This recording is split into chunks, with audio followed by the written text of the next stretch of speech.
আসসালামু আলাইকুম সুপ্রিয় দর্শক মণ্ডলী, on garden and farm YouTube চ্যানেলের পক্ষ থেকে দর্শক আপনাদের শুভেচ্ছা জানাচ্ছি। দর্শক, আজকে হচ্ছে এপ্রিল মাসের 19 তারিখ। দর্শক, এটা আমাদের বাসার ছাদের একটা মিষ্টিভোগ আমের গাছ। এই যে দর্শক, এইটা হলো মিষ্টিভোগ। মোটামুটি আমের সাইজ আলহামদুলিল্লাহ আমাদের বাগানের আমের সাইজের চেয়ে অনেক বড় হয়ে গিয়েছে। এই যে দর্শক, আমি যদি হাতে নিয়ে আপনাদের দেখাই, এই যে দর্শক, একটা আলহামদুলিল্লাহ একটা আমের সাইজ। তো এই গাছটাতে আমি নিয়মিত পরিচর্যা করি, যেহেতু এটা বাসার ছাদের মধ্যেই। সিমেন্ট আন্ডার ইমেন্স কন্ট্রোল, মানে আমার কন্ট্রোলের মধ্যে থাকে কখন কি হচ্ছে না হচ্ছে। আর যেহেতু গাছ এখানে একটাই, তো এই যে দর্শক, গাছটা আপনাদের দেখাই, এটা আমাদের বাসার ছাদের গাছ। তো এইটাতে আমি গোড়ায় খাওয়া দিয়েছিলাম। আমের সাইজটা যখন মোটর দানা, একেবারে ছোট অবস্থায় মোটর দানা অবস্থায় দিয়েছি, কিন্তু বাগানে দিয়েছি দর্শক, এই যে আমের সাইজ বাগানে দিয়েছি আপনার মোটামুটি মার্বেল আকৃতি। তো আমি মানে চেষ্টা করছিলাম একটু ডিস্টিংগুইশ যে কি হয় আসলে, কোনটাতে ভালো রেজাল্ট হয়। তো এটা দেশি জাত, এখানে ছোট বড় মিলাই আছে, এই যে ছোট বড় মিলাই আছে। এই যে দর্শক, এই যে আপনাদের যদি আমি আমের সাইজটা দেখাই, এই যে আমার হাতে, এই যে। তো এখানে এর কেট কিছু আছে, এই আমটা বাড়বে না, এই আমটা কদিন পর নিজেই পড়ে যাবে। এই যে এটা এখন নষ্ট হয়ে গেছে, এই যে এটার দরকার নেই।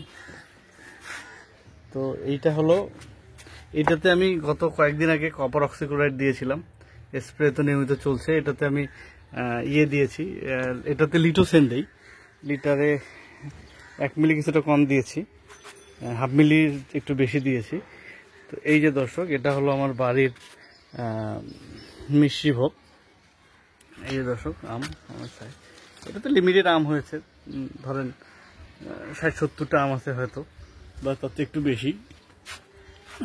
আর এইটা হলো আমার হলুদ মালটা। দর্শক, আমি এর আগে ভিডিও দিয়েছিলাম, এটা বাসা হলুদ মালটা। এই যে মালটা হয়ে এসেছে, এই মালটার কালার একেবারে বাজারের কালারের মতো হয়। আর এইখানে একটা বড় আম আছে, এই যে দর্শক, মোটামুটি এই যে ভিতরের গুলা যেটা রোদ কম পেয়েছে সেগুলোর সাইজ অতটা বড় হয় নাই, যেগুলো বাইরে আছে এই দর্শক এইখানে আছে। এই যে আসলে এটা মানে আমার হাতে নাগালে থাকাতে এই নিয়মিত পরিচর্যা আমি করেছি। এই দর্শক, তো আরেকটা জিনিস দেখাই আপনাদের, এগুলোতে আজকে লিটোসেন দিব, বোরন দিব, আর পিজিআরও দিব। একবার দিয়েছে, আজকে দ্বিতীয়বার দিব ইনশাল্লাহ। রোদটা কমুক, বিকালের দিকে দিব, মানে কারণ এমন করে দিতে হবে যাতে বোরনটা শুকায় যায়, বোরন যাতে না থাকে।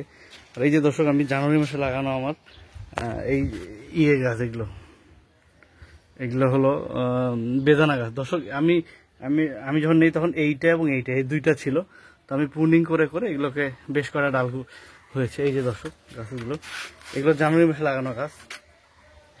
এই যে আমি গাছগুলোতে প্রুনিং করেছি, প্রুনিং করে বাড়িছি। এখানে 7টা ডিফারেন্ট জাতের রয়েছে বেদানা। এই যে দর্শক, আমি আশা করছি যে শীতের ফলনটা নিব, আমি ফলন চাচ্ছি না। আমি বর্ষার যে ফলন সেটা আমার ইচ্ছা আমার নাই। এটা দর্শক কমলা গাছ, কমলা গাছ। এটা ওই যে সজল ভাইয়ের যে হলো সাউথ আফ্রিকান কমলা, ওই গাছ। তো এই যে দর্শক, আমি এগুলো আসলে ক্লোজ অবজারভেশনে থাকে, তো নিয়মিত পরিচর্যা করতে পেরেছি। এই দর্শক, রোদে গাছগুলো। তো দর্শক, এটাতে কি স্প্রে দিব সেটা দেখানো কঠিন, তাও বলে দিই। লিটোসিন দিব 1 মিলি, একটু কম। বোরন দিব 1 গ্রাম। তারপরে দর্শক দিব, জিঙ্ক দিব। আজকে জিঙ্ক দিয়ে এটা শেষ, এবং সাথে পিজিআর আপনার বোরন দিব, আর ভলিউম ফ্লেক্সি দিব লিটারে 1/2 মিলি করে। আজকে এটা স্প্রে হবে ইনশাল্লাহ। এটা যেহেতু আগাম জাত, এটা মে মাসের শেষের দিকে হয়তো এর ফলনটা সংগ্রহ করা যাবে। দেখি সেই পর্যন্ত কি হয়, দেখাবো দর্শক আপনাদের আপডেট কতটুকু কি হলো। দর্শক, দেখা হবে নেক্সট ভিডিওতে। আসসালামু আলাইকুম।